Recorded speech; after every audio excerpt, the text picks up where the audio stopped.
우리 주보 뒷면에 있는 사랑 기도를 같이 보면서 기도하겠습니다. 같이 읽으면서 주보 뒷면에 있습니다.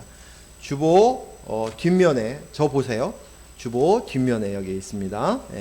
뒷면에 우리 사랑 기도를 같이 아니면 눈이 어두우신 분은 앞에 보셔도 됩니다. 같이 기도하겠습니다. 아버지는 죄를 심판하시는 하나님이십니다.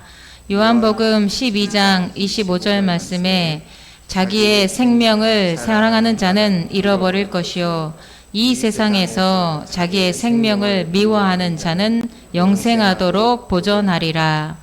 이제 이 세상에 대한 심판이 이르렀으니 이 세상의 임금이 쫓겨나리라. 하나님이 만드신 그대로 있는 것이 선입니다. 하나님은 우리를 하나님의 영을 담을 그릇으로 만드셨습니다.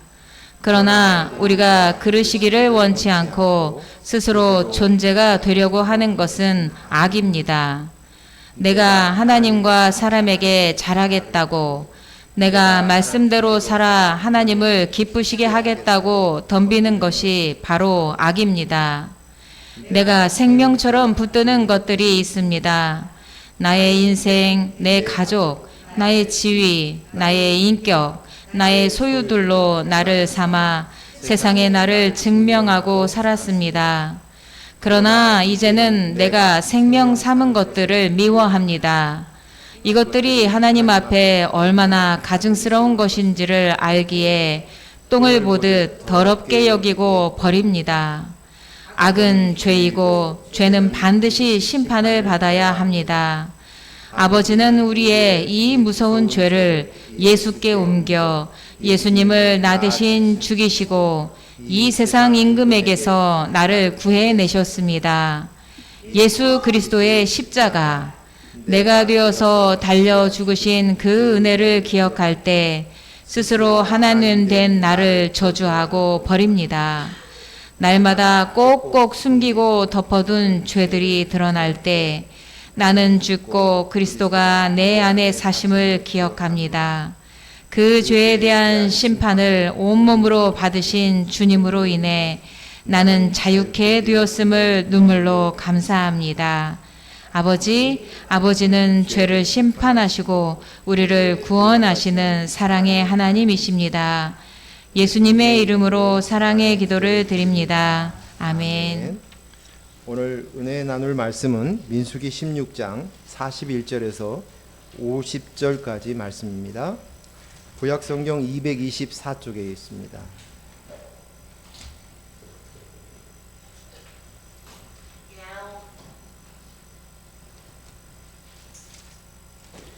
민수기 16장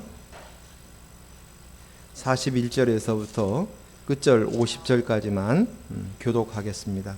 제가 먼저 41절 읽겠습니다. 이튿날 이스라엘 자손의 온 회중이 모세와 아론을 원망하여 이르되 너희가 여호와의 백성을 죽였도다 하고, 회중이 모여 모세와 아론을 칠 때에 회막을 바라본즉 구름이 회막을 덮었고 여호와의 영광이 나타났더라. 모세와 아론이 회막 앞에 이르매 여호와께서 모세에게 말씀하여 이르시되 너희는 이 회중에게서 떠나라. 내가 순식간에 그들을 멸하려 하노라 하심에 그 두 사람이 엎드리니라. 이에 모세가 아론에게 이르되 너는 향로를 가져다가 제단에 불을 그것에 담고 그 위에 향을 피워 가지고 급히 회중에게로 가서 그들을 위하여 속죄하라. 여호와께서 진노하셨으므로 연병이 시작되었음이니라. 아론이 모세의 명령을 따라 향로를 가지고 회중에게로 달려간즉 백성 중에 연병이 시작되었는지라. 이에 백성을 위하여 속죄하고 죽은 자와 산 자 사이에 섰을 때에 연병이 그치니라. 고라의 일로 죽은 자 외에 연병에 죽은 자가 14,700명이었더라. 연병이 그침에 아론이 회막문 모세에게로 돌아오니라. 아멘. 요즘은 아침 저녁으로 가을 냄새가 나는 것 같습니다. 오늘 설교 제목이 냄새입니다. 제 아내가 도대체 무슨 냄새야? 라고 묻습니다. 그래서 오늘 이 본문의 말씀을 통해서 우리가 당연히 맡아야 될 냄새를 맡을 수 있기를 원합니다. 그 조정민 목사가 지은 Why Jesus라는 책이 있는데 그 책의 내용을 한번 제가 잠깐 읽어 드릴게요. 어느 날 내가 33년간 마시던 술을 끊기로 결단했습니다. 그렇게 술을 끊고 얼마간 지나던 중 어느 오후 2시에 편집 회의가 있었습니다. 큰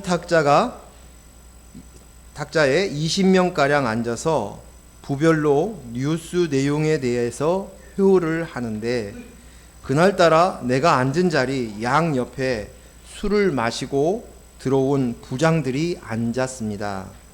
낮부터 삼겹살에 술을 마셨는지 그들이 숨을 쉴 때마다 마늘 냄새, 고기 냄새, 술 냄새가 확 끼쳐서 나중에는 머리까지 지끈거렸습니다. 순간 내가 바로 엊그제 저러고 다녔는데 싶어서 나와 결혼해서 13년간 이 냄새를 맡고 살았을 아내가 갑자기 떠올랐습니다.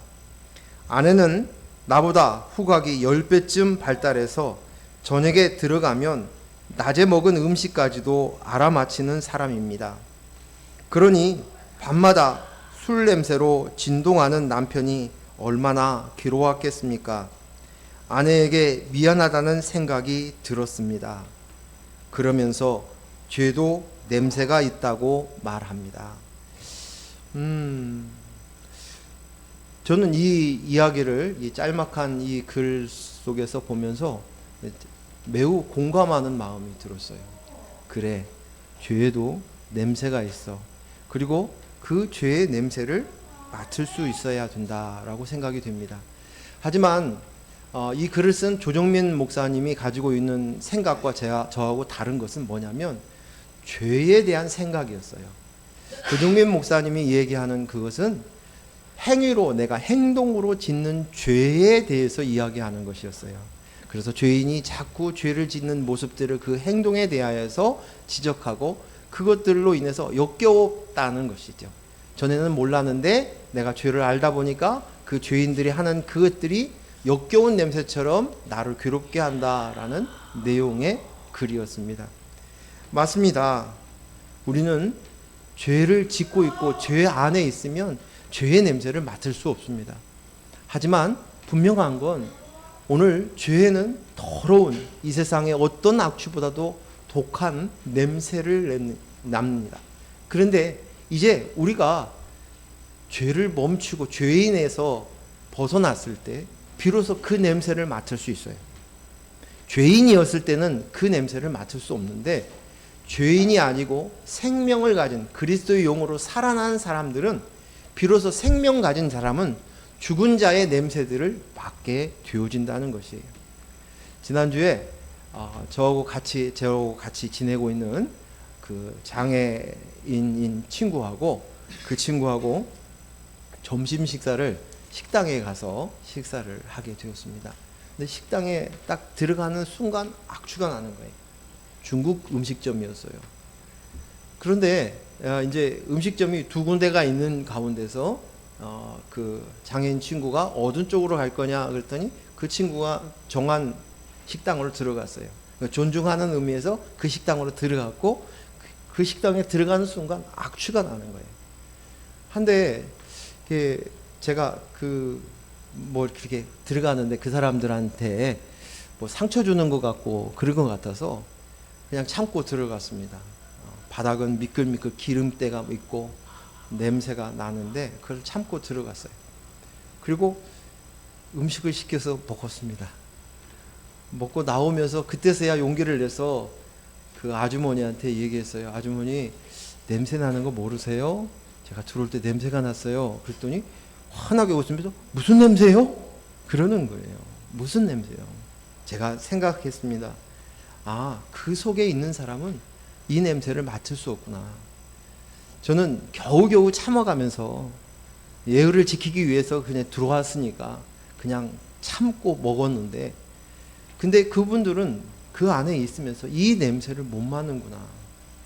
오늘 우리는 죄인이 죄를 짓고 있을 때 그 냄새를 못 맡습니다. 그 냄새는 술 냄새, 술에 쩌든 냄새, 담배 냄새, 또 뭐 음식 먹고 난 냄새들, 아니면 입에서 나오는 악취들, 이런 정도의 냄새가 아니라 죽음의 냄새입니다. 시체가 썩는 냄새와 같은 그 냄새, 죄인이 풍기는 냄새는 이런 악취라는 것입니다. 죄는 영이 없다는 얘기죠. 하나님의 영이 없는 사람이 죄인이에요. 그런데 그 죄인이 하는 모든 행동 속에서 이 악취를 풍겨낼 수 있다는 것이에요. 오늘 그 냄새를 우리가 맡을 수 있고, 그 냄새를 맡아낼 순간 오늘 우리가 조금 더 나은 하나님의 나라를 살 수 있을 것이라고 생각이 됩니다. 오늘 본문의 말씀이 그런 내용으로 보았습니다. 48절 말씀 한 번 더 읽겠습니다. 48절 시작. 죽은 자와 산 자 사이에 섰을 때에 연병이 그치니라. 이제 오늘 이 본문의 내용 속에서 보니까 연병이 나서 많은 사람이 죽었습니다. 14만 7천 명이나 죽었습니다. 근데 그때에 이제 그 산자와 죽은 자 사이에 섰을 때 비로소 연병이 그쳤다라고 이렇게 성경에 기록되어 있어요. 이 말의 의미가 무엇이라고 생각합니까? 산자와 죽은 자 사이에 섰다. 그러자 연병이 그쳤다는 것입니다. 이 본문은 고라 자손들과 그와 결탁했던 루벤 지파의 사람 다단, 아므람, 온, 이 250명이 모세와 아론에게 원망하고 대항하다가 땅바닥이 갈라져서 그들과 그들의 집과 고라에 속한 모든 사람들과 재물들을 삼켜버렸습니다. 이것이 모세와 아론을 질투해서 한 행동이 아니라 이것은 결국 하나님을 멸시했다는 것을 보여주는 것이에요. 여기에 있는 고라는 그 고핫 자손입니다. 고핫 자손. 고라에게는 아들이 3명이 있습니다. 하나는 게르손, 그 다음에 둘째 아들은 고핫, 셋째 아들은 무라리입니다. 근데 이 레위 지파에 세 아들이 있는데 이 세 아들이 각각 직임이 틀려요. 맡은 일이 다 달라져 있습니다. 각각에 맡겨진 일이 뭐냐? 게르손 자손은 민수기 3장 25절 26절 읽겠습니다. 시작.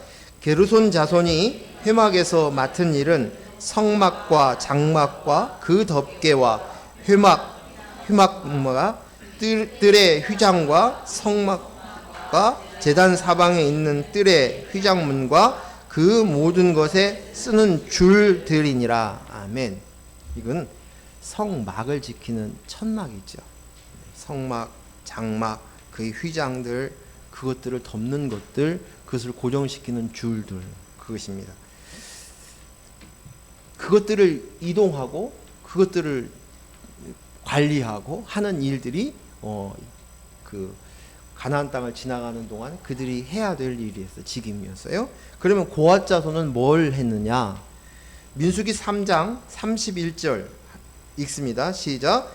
그들이 맡은 것은 증거궤와 상과 등잔대와 제단들과 성소에서 봉사하는 데 쓰는 기구들과 휘장과 그것에 쓰는 모든 것들이며, 이것은 제사장에서 제사를 드리는 직접적인 기구들이, 하나님께 드리는 언약궤를 누가 믿어야 돼요? 고핫 자손들만 이 언약궤, 이 고핫 자손들을 언약궤 관리하고 또 상과 등잔대, 제단 이 모든 것들을 제사에 필요한 물품들이에요. 이것들을 관리하는 사람들이 고핫이에요. 그 다음에 무라리 자손은 무슨 일을 했느냐? 민수기 3장 36절 37절 읽습니다. 시작. 무라리 자손이 맡은 것은 성막의 널판과 그 띠와 그 기둥과 그 받침과 그 모든 기구와 그것에 쓰는 모든 것이며 뜰 사방 기둥과 그 받침과 그 말뚝과 그 줄이니라. 무라리 자손은 그 기둥이라든지 그 다음에 말뚝이라든지 널판지, 즉 다시 말해서 성막과 장막을 짓는 이 일에 있어서 기초가 되는 것들이에요. 그러면 이렇게 거꾸로 생각하면 돼요. 딱 이제 그 성막을 지으러 가고 옮겨가서 쓰면은 먼저 무라리 자손들이 뼈대를 다 세우는 거예요. 다 이렇게 크게 지어지고 그 다음에 누가 등장합니까? 무라리 자손이 딱 올라가지고 게르손 자손들이 가가지고 그 위에 이제 천막도 닫고 위에 그것을 다 덮어서 모양을 다 형성을 하는 거예요. 그 다음에 세 번째 등장하는 것이 어디예요? 고핫 자손이에요. 고핫 자손은 이제 제단도 쌓고 법궤도 자리 그 잔도 올려놓고 모든 것들을 주고 그리고 또 실제로 고한 자손들은 대제사장의 제사를 지는 일에서 옆에서 수종 쓰는 일들을 했습니다. 그러니까 굳이 우리가 이거 어느 것이 중요하다 중요하지 않다라고 얘기할 수 없지만 굳이 인본의 생각을 가지고로 그것을 본다 할지라도 어느 것이 가장 중요한 일들을 맡았어요? 그 세 아들 중에서도 특별히 고핫 자손이에요. 그 고핫 자손이 제사장, 고핫 자손 중에서 제사장이 나왔고 고핫 자손 안에 그 모세와 아론이 고핫 자손이에요. 그 안에 있고 또 그 속에서 그 일들을 맡아서 하는 일이에요. 그러니까 고라를 생각했을 때 그 역할이 결코 작은 일이 아니에요. 인본의 생각을 봐서도 굉장히 중요한 일을 맡고 있는데 지금 고라가 반역을 일으킨 것입니다. 고핫 자손의 고라가 왜 반역을 했는가? 제가 좀 성경을 보고 연구를 해봤습니다. 왜 그랬을까? 고라와 모세와 아론 사이는 사촌지간입니다. 고핫에는 아들이 3명이 있습니다. 사실은 4명이 언급이 됐는데 한 사람은 그 위에 이제 언급이 안 돼 있어요. 자식이 4명이 있습니다 라고 얘기하고 이 한 자손은 빠져 있어요. 그래서 어떤 내용인지는 잘 모르겠어요. 도중에 일찍 죽었는지 아니면 그 직임에서 빠졌는지 무슨 이유에서 빠졌는지 그 기록에 대해서는 없어요.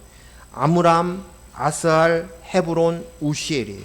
아므람은 큰아들이죠. 아므람에게서는 2 아들이 있죠. 아론과 모세가 아므람이에요. 그래서 모세는 이스라엘 전체를 이끄는 지도자예요. 그리고 아론은 제사장이에요. 제사장 역할을 해요. 그리고 난 다음에 고라는 누구냐? 둘째 아들인 아스알의 아들입니다.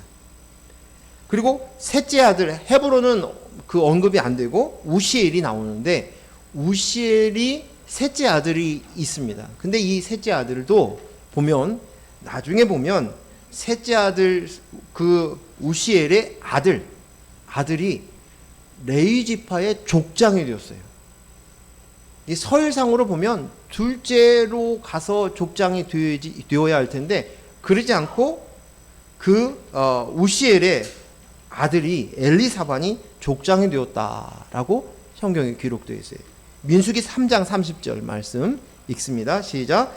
우시엘의 아들 엘리사반은 고핫 사람의 종족과 조상의 가문의 주의관이 될 것이며 고핫 지파의 자손의 족장이 그 안에 지휘관이 되는 것은 셋째 아들의 후손인 엘리사반이 되었다는 것이에요. 그러면 지금 고핫 자손의 둘째 아들이었던 이 고라가 생각했을 때는 그 위에 사촌 형들은 대단한 제사장이 되고 지도자가 되었고 또 사촌 동생인 지휘관이 되었어요. 그래서 이런 걸 봤을 때 그는 자기 가문만 무시를 당한다는 생각들이 그들 안에 있을 수 있다는 거예요. 왜 똑같은 고핫의 자손인데 왜 이런 차등을 주지? 억울하다, 푸대접을 당한다, 무시당했다라는 마음들이 고라의 자손 중에 있지 않았는가를 짐작할 수 있는 그런 장면입니다. 이런 마음이 있어요. 근데 이 마음과 똑같은 마음을 품고 있는 사람이 누구냐? 르우벤의 자손들이에요. 르우벤의 자손인데 여기에 다단과 아비람이 등장합니다. 그리고 그 따랐던 사람들이 250명인 거예요. 근데 르우벤은 어떤 사람이냐? 야곱의 장자예요. 그렇죠? 르우벤이 야곱의 장자입니다. 그런데 실질적으로 이 12명의 아들 중에서 장자의 역할을 하는 것은 르우벤이 하지 못합니다. 애굽에서 장자 역할을 하고 출애굽하는 동안에 실제적으로 장자 역할을 한 사람은 어느 지파예요? 퀴즈. 누굴 것 같아요? 요셉의 아들인 에브라임 지파예요. 에브라임 지파예요. 그 지파는 인구도 많고 실제적인 리더 역할을 했어요. 에브라임 지파예요. 그리고 영적인 리더 역할을, 족장 역할을, 장자 역할을 했던 지파는 뭐냐면 유다 지파예요. 그러니까 명목만 장자였지 실질적으로는 장자의 대우도 못 받고 역할을 하지 못하고 있었던 거예요. 그래서 열등감이 있었습니다. 창세기 49장 3절 4절 말씀 읽겠습니다. 시작. 르우벤아 너는 내 장자요 내 능력이요 내 기력의 시작이라. 위풍이 월등하고 권능이 탁월하다마는 물의 끓음 같은즉 너는 탁월하지 못하리니 내가 아버지의 침상에 올라가 더럽혔음이로다. 그가 내 침상에 올랐었도다. 아멘. 그는 능력도 있어요. 체격도 유모도 위풍당당했어요. 권능이 탁월했다고 얘기합니다. 하지만 아버지 야곱의 첩이었던 빌하와 통관하였어요. 이것으로 인해서 장자의 직분을 잃어버렸습니다. 아버지의 여자를 건드리는 것은 아버지의 권위 안에 들어간 똑같은 권위를 갖겠다는 생각을 가진 거예요. 장자임에도 불구하고 이것은 내가 하나님 자리에 올라가겠다는 거예요. 하나님 아버지, 내가 나야가 뭡니까? 하나님만이 내가 나야 할 수 있는데 사람이 하나님 행사하는 것입니다. 지금 르우벤은 자기의 머리가 없는 거예요. 머리가 없는 거예요. 그러면 내가 머리인 거예요. 스스로 머리인 거예요. 결국 이 일로 인하여서 모양만 장자였지 항상 르우벤 지파 안에서는 열등의식이 있는 거예요. 내가 저 자리여야 하는데 내가 당연히 저 위치여야 하는데 내가 그러지 못했네. 이러한 생각들이 있는 거예요.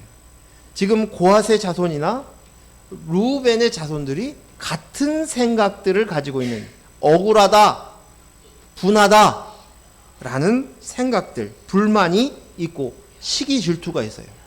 그리고 또 한 가지 이유를 보니까 이스라엘 백성들이 진을 치게 되면 성막을 중심으로 진을 치게 됩니다. 그런데 이 성막 안을 짓고 나면 레위지파들이 동서남북으로 지키고 그 외곽으로는 또 12지파가 나누어서 진을 치게 됩니다. 그런데 고핫 자손들은 어디에 있느냐? 남쪽 부분이에요. 남쪽 근방을 거기를 책임지고 있는데 그 남쪽에 르우벤 지파의 사람들이 그곳에 세 지파 르우벤, 시므온, 갓이 남쪽을 차지하고 있어요. 그러니까 지리적으로 같은 거예요. 같은 지역에 있으니까 쿵짝이 맞은 거예요. 생각이 통하네? 너도 불만이니? 나도 불만이니? 그래서 성경에 당을 지었다라는 거예요. 자기의 이해타산으로, 자기 이익으로, 자기 이익을 위해서 서로가 마음을 갖추는 거예요. 오늘날도 당을 만드는 사람들이 어떤 사람들이에요? 자기 이익이 맞는 거예요. 이해득실이 맞는 거예요. 말이 통하는 거예요. 너도 그래? 나도 그래. 그래서 이런 일들을 만들어낸 것이에요. 제가 성경 안에서 찾은 이유입니다. 그러나 오늘 이 모든 것들을 진짜 불만의 원인은 어디에서 있느냐? 우리가 성경적인 유형적인 원인들을 이렇게 이야기하지만 이들 안에는 아직도 성전이 성막이 하나님의 말씀의 율법이 그들 안에 중심 안에 있지를 못한다는 거예요. 그 말이 무슨 말이에요? 그리스도의 영이 나입니다를 않고 내가 나야 하는 인본으로 사는 죄인의 모습들을 가지고 있다는 거예요. 그러면 죄인은 죄인 짓을 하는 거예요. 뭐예요? 내가 왕이고 내가 하나님이고 내가 제사장 되어야 돼. 내가 지도자가 되어야 돼. 내가 장자가 되어야 돼. 내가 왕이 되어야 돼. 라는 생각입니다. 그러면 그것으로 인해서 봤을 때 억울한 거예요. 비교했을 때 억울한 거예요. 내가 갖는 것이 차별받는다는 생각 드는 거예요. 우리는 차별에 가만히 있지 못하잖아요. 분기탱천하잖아요. 그들이 차별받는다고 생각이 되고 그것이 이제 억울함으로 나왔던 것입니다. 나도 당연히 제사장 될 수 있고 내가 장자여야 되는데 왜 우리가 이 취급을 받아? 출애굽하여서 그렇게 나왔는데도 불구하고 그 생각에 붙잡혀 노예 노릇하는 거예요. 죄인이 썩은 내를 풍기기 시작하는 거예요. 죄인은 영이 없기에 생명이 없다는 말은 죽었다는 거예요. 죽어 있는 상태에서는 당연히 나오는 것이 죄의 냄새를 풍길 수밖에 없다는 것입니다. 그리스도의 영이 나입니다. 이 사실들을 인식하지 못하고 내가 하나님이 아버지이십니다. 하나님의 아버지의 아들입니다. 아버지와 내 사이에 이제 그리스도의 영으로 연합된 내가 그리스도의 영이 나 이 인식, 이 생명이 없으면 그러면 계속적으로 나를 챙겨야 되기 때문에 내 이익을 챙겨야 되기 때문에 이렇게 반응할 수밖에 없는 것입니다. 우리는 죄인이라고 할 때 그리스도의 영이 없다는 얘기예요. 하나님의 영, 성령이 없다는 거예요. 그러면 빈집과 같은 상태예요. 근데 그 빈집이 이제 내가 하나님인 줄 알고 다른 것과 비교하는 거예요. 계속 경쟁해서 이겨야만 하는 거예요. 그래야 마음이 편하는 거예요. 내가 나야 자꾸만 드러내는 것이죠. 그러니까 피곤해요. 힘들어요.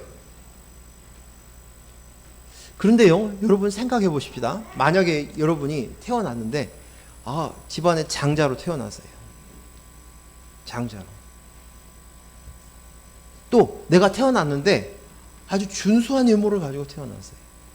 태어났는데 내가 태어났는데 우리 집이 부자예요. 아주 재산이 많아요. 내가 또 태어났는데 와서 보니까 우리 부모님이 굉장한 명문가예요. 집안 자체가. 그래서 명문가의 도련님으로 태어났어요. 그리고 그 휘하에 아주 하인들이 수많은 사람들이 와가지고 도련님 하고 태어났어요. 그러면 이렇게 태어나서 내가 가지고 있는 이 신분이나 이 직분이나 이런 이 외모나 이런 자격들을 보면 이것들을 내가 가지고 이것은 당연한 내 거야. 내 소유야. 내가 이렇게 대우받는 건 당연한 거야. 라고 이야기하는 것이 맞습니까? 응? 맞냐고요. 그냥 태어났는데 그렇게 주어졌을 뿐이에요. 내가 노력해서 얻어진 것이 아니에요. 내가 어떤 희생을 하고 헌신을 했다면 그런 말거리가 되겠지만 태어나서 얻은 것이 당연한 것이에요. 지금 루벤 지파의 그 사람들이 잔당들이나 고라나 생각들이 그런 거예요. 내가 레위 지파에 태어났어요. 내가 루벤의 장자로 태어났어요. 그래서 하나님께서 축복을 주신 것이에요. 근데 당연한 거예요. 그것은 당연한 것이고 다른 사람 비교해서 다른 사람 가지고 있는 건 당연하게 느껴지지 않는 거예요. 왜 나는 없어? 왜 내 것은 없어? 억울한 거예요. 억울한 거예요. 사람들이 얼마나 이기적인가, 인본적인가 한번 보십시오. 우리는 자꾸만 비교하여서 다른 사람이 더 많이 가지고 있는 것, 취하는 것, 그 내게 없는데 내 부모님은 왜 나한테 이런 거 안 물려줬어? 부모를 원망하네. 부모를 원망한다는 말은 무슨 말이냐면 하나님을 원망한다는 거예요. 그런 거예요. 그리고 내가 받은 것들은 당연한 것인 줄 알고 살아가는 것이에요. 얼마나 웃기는 얘기입니까? 웃기는 얘기예요. 제가 하나 깨뜨렸던 것이, 자라나면서 깨뜨렸던 것은 우리 할머니가 유교적인 분이셔서 아주 아들 하시는 분이에요. 그래서 당신도 아들만 5을 낳았어요. 그리고 그 아들들이 결혼을 해서 낳았는데 아들이 많이 나오겠어요? 딸이 많이 나오겠어요? 예? 통계학적으로 봤을 때, 생물학적으로 봤을 때 아들 5을 낳았는데 그 아들들이 장가를 갔어요. 근데 거기서 또 아들이 많이 나오겠어요? 딸이 많이 나오겠어요? 아들이야. 아들이 천지예요. 근데도 아들이에요. 아들. 전 이남 일녀인데 누나는 저리 가라요. 그 귀한 딸인데도 불구하고, 딸이 귀한 집안에 딸이 태어났는데 딸은 귀하지 않고 아들, 더구나 장자. 그래서 제가 가면 할머니가 특별히 꽃감을 숨겨놨다가 너는 이거 더 먹으라, 다 못 보게 하고 이거 먹으라고 집어넣으라고. 그러면 기분이 좋아요. 대우를 받는 것처럼. 당연한 줄 알았어요. 그게 당연한 줄 알았어요. 이게 넌센스라는 거예요. 넌센스예요.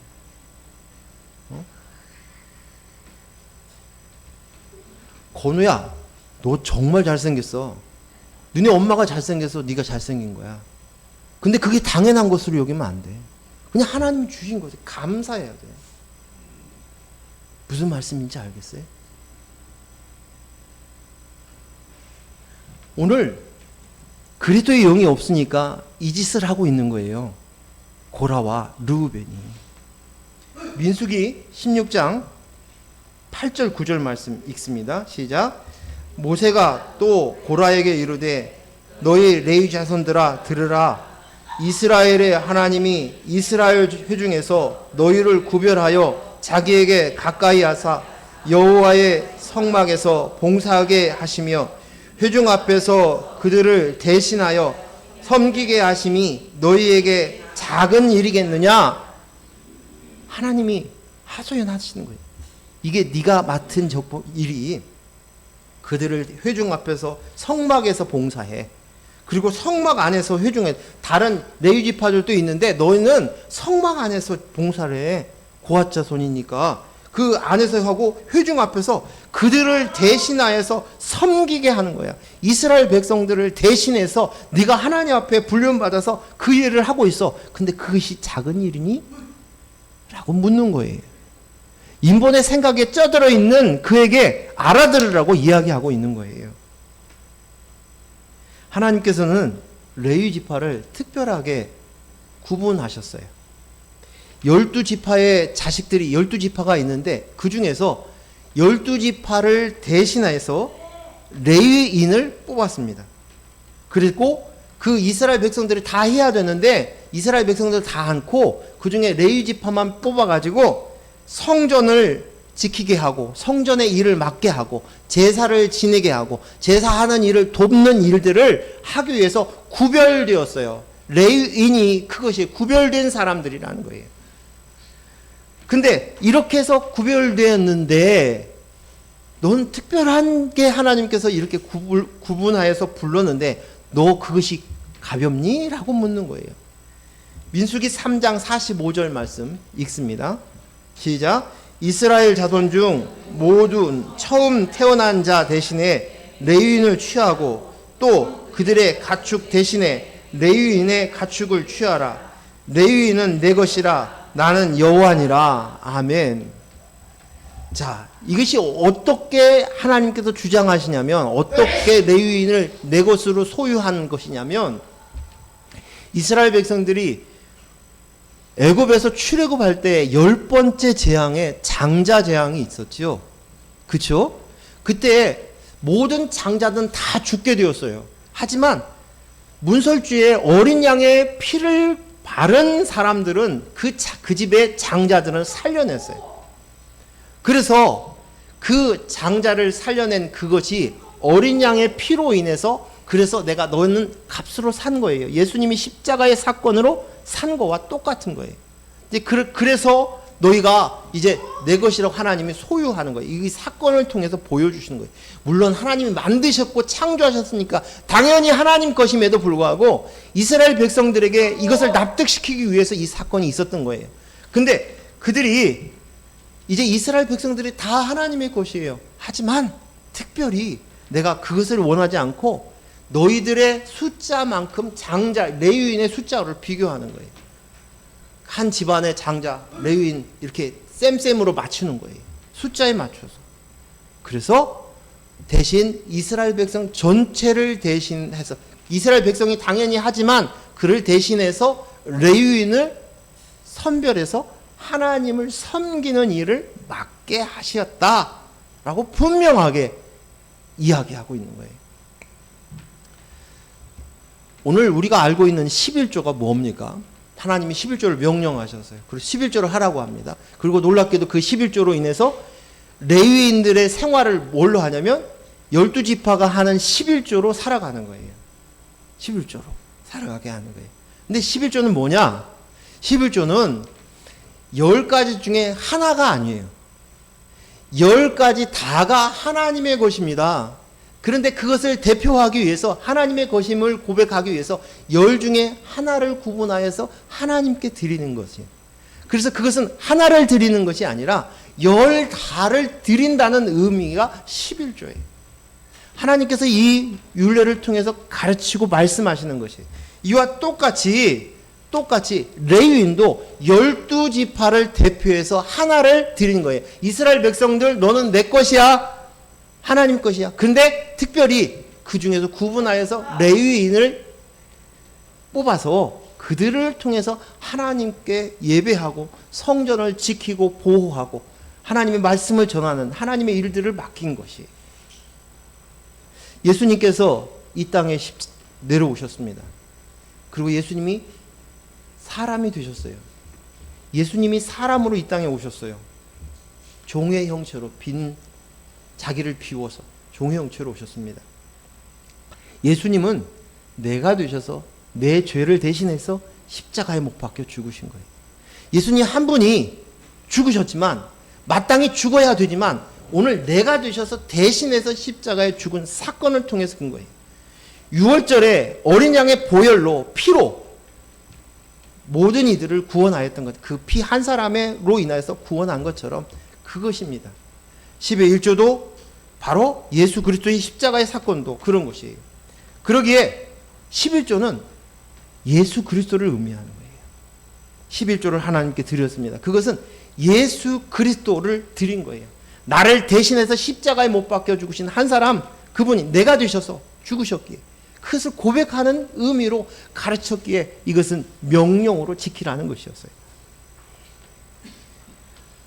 하나님께 바쳐진 레위인들, 하나님께서 하나님 이스라엘 백성의 11조로 세우신 레위인들, 그들에겐 특별히 하나님이 선택하셨고 하나님의 소유라고 선언하시고 다른 이들의 것에 재물을 받지 않으셨어요.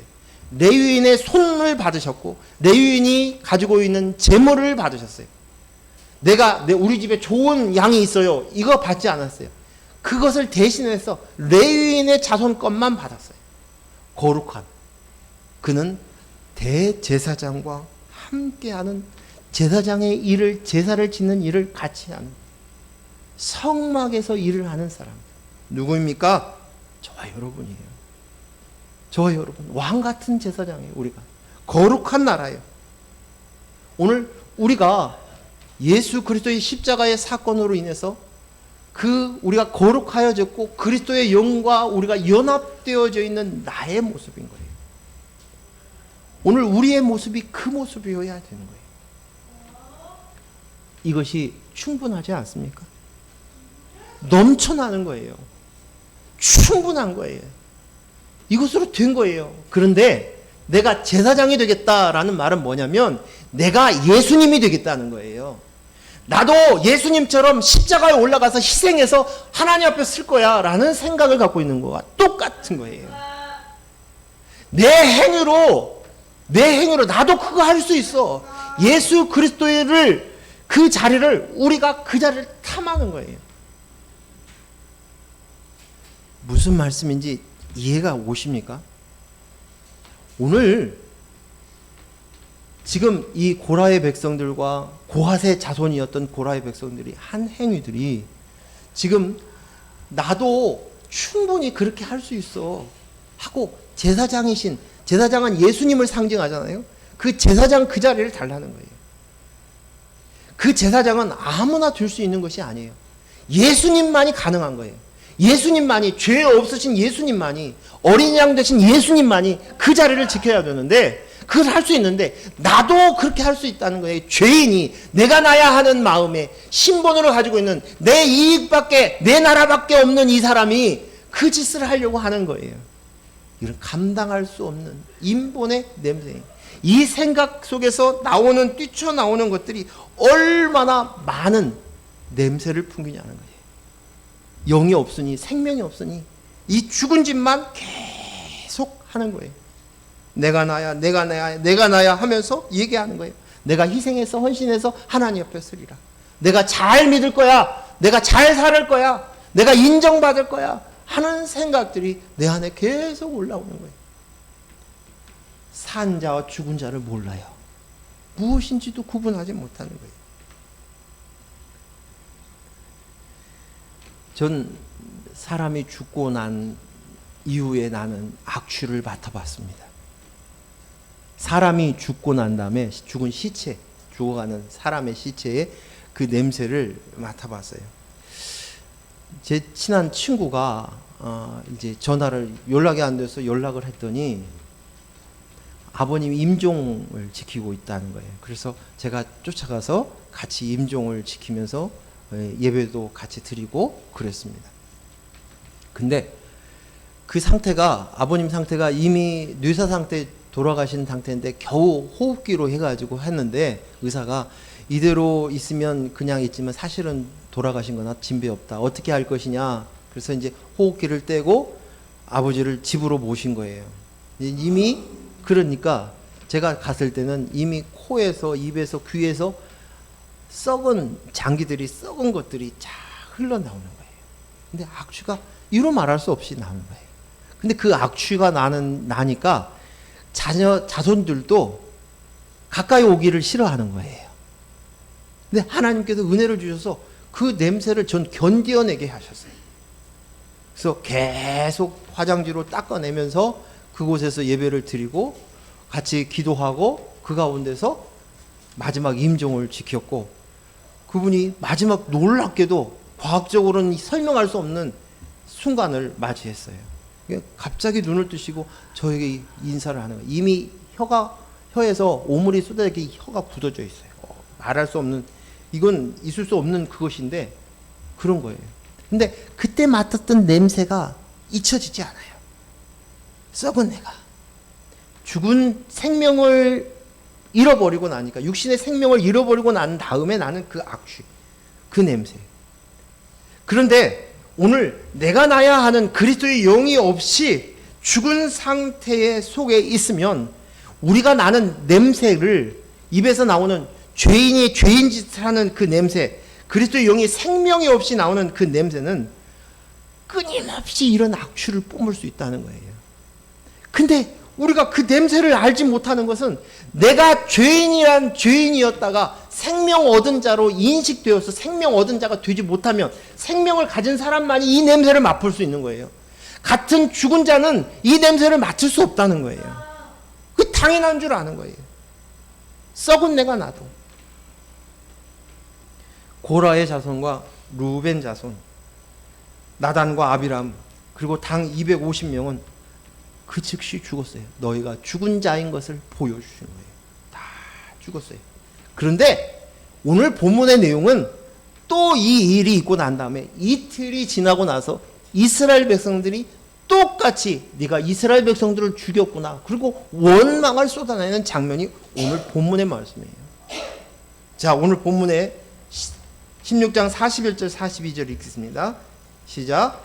이틀밖에 안 됐어요. 이튿날 이스라엘 자손의 온 회중이 모세와 아론을 원망하여 이르되 너희가 여호와의 백성을 죽였도다 하고, 회중이 모여 모세와 아론을 칠 때에 회막을 바라본즉 구름이 회막을 덮고 여호와의 영광이 나타났더라.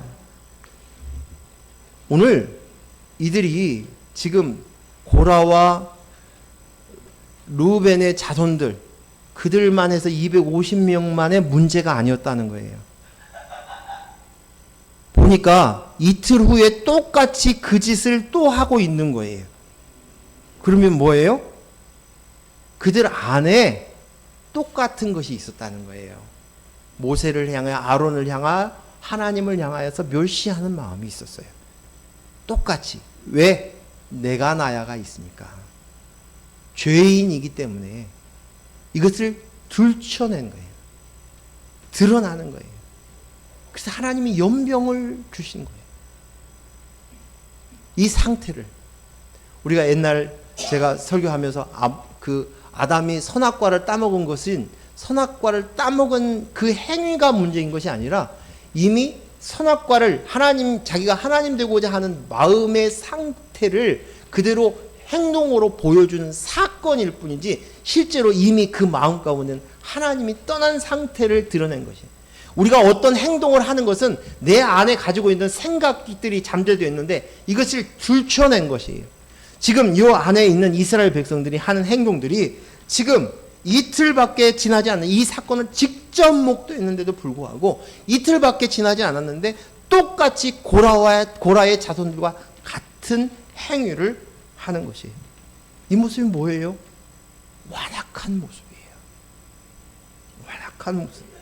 이 모습을 어디에서 저는 보냐면 이스라엘 백성들이 출애굽을 할 때 바로의 마음을 표현하는 말이 반복적으로 쓴 단어들이 있어요. 바로의 마음.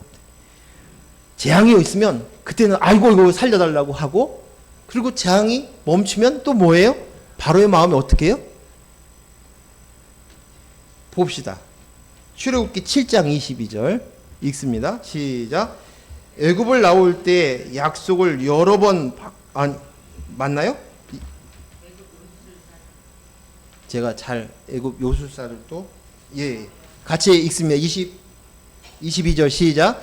애굽 요술사들도 자기들의 요술로 그와 같이 행함으로 바로의 마음이 어떻게 완악하여 그들의 말을 듣지 아니하니 여호와의 말씀과 같더라. 또 출애굽기 8장 15절 말씀 같이 읽습니다. 시작. 그러나 바로가 숨을 쉴 수 있게 됨을 보았을 때에 그의 마음은 완강하여 그들의 말을 듣지 아니하였으니 여호와께서 말씀하신 것과 같더라. 아멘. 바로의 마음이 이 말을 계속하는 거예요. 완악했다, 완강했다, 강팍했다. 그 말이 10번 재앙할 때까지 계속하는 거예요. 바로의 마음이. 그리고 어떻게 해요? 장자가 죽고 나서야 손을 드는 거예요. 죽고 나서야. 이게 무엇을 이야기하고 있습니까? 오늘 우리는 착각 속에 있는 것이 내가 뭔가를 해서 노력하면 개선될 줄 알아요. 좀 나은 사람이 될 줄 알아요. 내게 조금 나를 좀 보강시키고 보완하고 또 나를 조금 고치고 수리하고 조금만 채워주면 내가 괜찮은 나, 하나님 보시기에 합당한 내가 될 수 있을 것으로 생각하는 거예요. 이것은 착각입니다. 인간이 각성해서 노력하면 된다고 생각하는 것, 이게 착각이라는 거예요. 내가 나야를 수양하고 돌을 닦고 정신을 바짝 차리면 된다고 하나님 앞에 합당한 사람, 합당한 모습, 성숙한 모습, 칭찬받는 모습이 될 것이라고 꿈꿉니다. 그러나 안 됩니다. 그것은 그야말로 꿈이에요. 인간에게 그런 소망이 있는, 희망이 있는 존재가 아니라는 것이에요. 이걸 인정해야 돼요. 그러기 위해서 애굽 왕 바로의 모습을 보여주는 거예요. 그리고 출애굽하여서 온 이스라엘 백성들의 이 모습들을 이틀 만에 이 사건을 통해서 너에게는 소망이 없어. 이것을 가르쳐 주시는 것이에요. 로마서 2장 4절 5절 말씀 읽겠습니다. 시작. 혹 내가 하나님의 인자하심이 너를 인도하여 회개하게 하심을 알지 못하여 그의 인자하심과 용납하심과 길이 참으심의 풍성함을 멸시하느냐? 다만 내 고집과 회개하지 아니하는 마음을 따라 진노의 날 곧 하나님의 의로운 심판이 나타나는 그날에 임할 진노를 내게 쌓는도다. 아멘. 오늘 사람들이 착각을 하는 거예요. 자신들이 잘하고 있다는 착각이에요. 자신이 하나님을 잘 믿고 잘 섬기고 잘 살고 있다는 착각이에요. 자신이 스스로 온전해질 수 있다라는 착각이요. 그 온전함을 찾아요. 그런데 이렇게 우리가 온전하지 못하고 계속 허물이 많은데도 이렇게 지낼 수 있는 것은 하나님의 오래 참으심 때문이라는 거예요. 응? 하나님의 오래 참으심, 하나님의 용납하심, 하나님의 인자하심, 그것이 풍성하신 하나님이기 때문에 이게 가능한 것이지, 네가 즉시 이 일에 대해서 하나님께서 심판하신다면 우리는 존재할 수 없는 거예요. 그런데도 모르고 제 분수도 모르는 채로 너희가 그 짓을 하고 있구나. 이 말씀이에요. 이 말씀. 결국 회개치 못하면 너희는 이제는 영원한 형벌, 하나님 앞에 심판받아 진노의 자식이 되는 것을 명심해. 이 말씀이에요. 전 요즘에요, 제 얘기를 좀 하려고요. 전 요즘에요, 자녀들한테 사과를 합니다. 요즘 제가 잘못해서 사과하는 게 아니라 제 30대, 40대에 잘못했던 것을 가지고 지금 와서 그때의 일을 가지고 사과를 해요. 저 며칠 전에도 장문의 문자를 보냈어요. 딸한테. 미안하다. 아빠를 용서해다오. 아빠가 그때는 미숙했다. 그런 얘기를 합니다. 과거에 아이들한테 제가 함부로 하고 때로는 억압적인, 압박하는 아빠였습니다. 어떤 때는 어렸을 때 아이들에게 말을 듣지 않는다고, 바르게 하지 못한다고 매질도 했습니다. 지금 생각하니까 너무 미숙한 거예요. 왜 그렇게 무대포였는지, 정말 부족한 아빠구나 라는 생각이 들어갑니다. 다시 그 시간으로 돌아간다면 좀 괜찮은 아빠의 역할을 할 텐데 하는 생각도 제 마음에 들어옵니다. 그런데 왜 그랬을까요? 생각해 봅니다. 제가 그 당시에는 나름대로 그 당시에 좋은 아빠가 되려고 노력했습니다. 아이들에게 양육하는데 제 형편 가운데서 최선을 다해서 뒷바라지하고자 하는 마음이 있었어요. 노력했습니다. 최선을 다하려고 애썼습니다. 최선을 다했는지는 모르겠고 최선을 다하려고 노력은 했습니다. 그런데 아이들의 눈으로는 아빠가 문제적인 아빠예요. 폭력적인 아빠일 수도 있고 억압적인 아빠였고 숨쉬기 힘든 아빠였다는 거예요. 왜 그랬을까요? 아이들이 지금도 그때 힘들었던 얘기들을 꺼내냅니다. 그러면 전 두말할 수 없이 고개를 숙여요. 미안하다. 얘기합니다. 과거에 제 안에 이게 맞아라는 생각이 있었어요. 이게 옳아라는 생각이 있었어요. 그리고 그 생각대로 자녀를 양육했어요. 그런 가장이었어요. 내가 아빠니까 이렇게 해야 돼. 넌 따라와야 돼. 하고 그 나름대로의 생각, 내 규칙이 있었어요. 내 원칙이 있었어요. 좀 거창하지만 내 나름의 철학이 있었어요. 그런데 그것들을 가지고 자녀들을 눌렀던 것이에요. 내 나름의 선한 좋은 아빠의 모습들을 가지려고 노력을 하고 있었지만 내 속에 가지고 있는, 내가 나야에 가지고 있는 이게 맞아. 그리고 거기에 대한 목사이기 때문에 확신까지 있어. 그래서 내 자식은 이래야 돼. 그런 생각으로 자녀들을 눌렀던 거예요. 그런데 이제 와서 그것들이 내가 나야 했다는 사실들을 인지하는 거예요. 우리 자녀들이 숨쉬고 살 수 있는 것은 옛날에 그 모습이 아빠가 아니어서 그나마 살 수 있는 것 같아요. 참 감사한 일이죠. 오늘 우리가 살고 있는 가운데 이런 모습들이 많이 있습니다. 전 TV 요즘 뉴스나 이런 토론 프로들을 예전에는 좀 봤는데 보기가 힘들어요. 왜냐하면 각각에 나와 있는 TV 토론을 하는 어떤 뉴스 요즘 이슈들이 많지 않습니까? 근데 그분들이 나와가지고 정치가들이 자신들의 소신, 확신에 가득 차가지고 자기의 말을 하는 거예요. 이게 맞아, 이게 옳아 라고 서로가 얘기하고 서로가 틀렸다고, 내가 맞다고 이야기합니다. 그리고 내 말에 반대하는 그 사람을 향해서 인신공격하는 것을 주저하지 않아요. 함부로 비하하는 말들도 내뱉습니다. 그런데 그 모습들을 보면 그들이 가지고 있는 가치관, 철학, 기준이 옳아, 맞아 이렇게 얘기하는 거예요. 근데 이 모습이 오늘 우리에게도 있다는 거예요. 그리스도의 영이 납니다. 내가 피조물입니다. 하나님의 아들입니다. 이런 인식이 없이 내가 나야를 가지고 여전히 하나님을 섬기려고 하고, 내가 나야를 가지고 내가 하나님을 잘 섬기는 아빠야 라는 생각을 가지고 자녀들에게도 똑같이 억누르는 거예요. 너 이렇게 해야 돼. 이게 맞아. 이건 틀렸어. 너 행동을 바꿔. 너무 힘들어요. 너무 힘들어요. 너무 버겁습니다. 오늘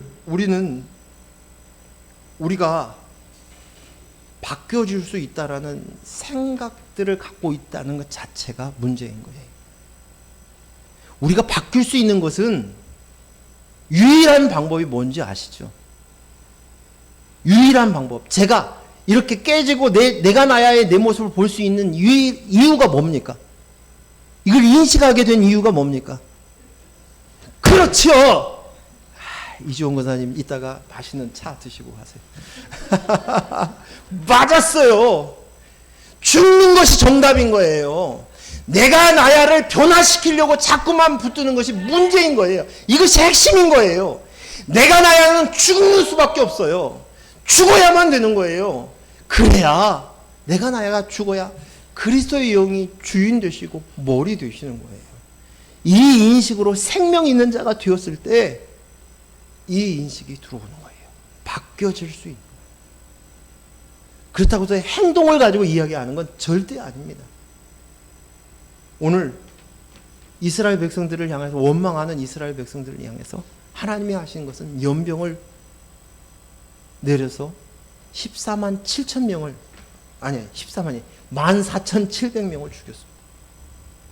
죽음이 결론이었어요. 결과였어요.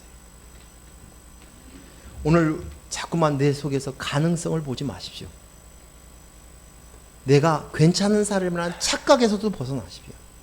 내가 해야 될 일은 사도 바울 선생님이 얘기했던 것처럼 나는 매일 죽노라예요. 내가 죽는 거예요. 그리고 내가 죽어야만 내 속에 그리스도의 영이 사는 거예요. 그분이 주인 되는 것이에요. 그분과 연합되어지는 것이에요. 내가 제사장 되려고 돼야겠어 하는 그것 자체가 내가 하나님을 잘 섬기려고 하는 것이 아니라 인본의 끝판왕이에요. 오늘 말씀에서 48절에 산자와 죽은 자 앞에 섰다고 얘기합니다. 그러자 연병이 그쳤다는 거예요. 오늘 우리가 산자와 죽은 자 앞에 서야 될 줄로 믿습니다. 죽은 자의 썩은 내를 맡아봐야, 그 지독한 냄새를 맡을 줄 알아야 이제 죽은 자의 삶을 살지 않는 거예요. 이겨낼 수 있는 거예요. 벗어날 수 있는 거예요. 이 인식을 한번 맡으면 죽어도 이 냄새를 맡기 싫은 거예요. 나한테 그런 냄새가 나? 그 끔찍한 거예요. 도저히 바라볼 수 없는 거예요. 그래서 우리는 죄인의 인본의 악취를 나에게서 냄새 나는지 안 나는지 확인하는 거예요. 매일 아침에 일어나서 입에서 냄새 나가 악취가 나는가 칫솔질하고, 그리고 내 몸에서 관리를 하잖아요. 그 사람들은 다른 사람한테 냄새 나는 걸 봤어요. 내 냄새는 못 만났어. 오늘 그 악취의 냄새를 우리가 스스로 내 안에서 냄새의 관리를 하실 수 있기를 바랍니다. 뿐만 아니라 다른 사람에게도 악취나는 것들을 분별할 수 있는 그런 훈련들이 되어줄 수 있기를 바랍니다. 이것은 오직 예수 그리스도의 십자가로만, 그리스도의 영으로만 이것을 알 수 있습니다. 죽은 시체의 악취를 한 번 맡으면 그 후 다시는 그 짓을 내게서 일어나지 않도록 노력하게 될 것입니다. 난 십자가로, 보혈로 씻긴 자입니다. 나는 예수 그리스도의 보혈로 온몸을 목욕한 자입니다. 더 이상 내 발에서 악취 나는 것들을 못 견뎌야 할 수밖에 없는 거예요. 오늘 저와 여러분이 이 냄새, 산자와 죽은 자 사이에 서 있는 저와 여러분이 될 수 있기를 바랍니다. 기도합니다. 하나님 감사합니다. 오늘 주신 말씀들을 다시 한번 곱씹고 생각하고 인식하고 훈련할 수 있는 저희들 될 수 있도록 허락하여 주시고, 내 안에 그리스도의 영이 있습니다. 그래서 내가 산자가 되었습니다. 그러니 산자가 되니 죽은 자가 보였습니다. 오늘 산자로서의 삶을 허락하신 우리 하나님을 찬양하고 경배합니다. 예수님 이름으로 기도했습니다. 아멘. 찬송가 205장 찬양하면서 준비한 예물 하나님께 드리겠습니다.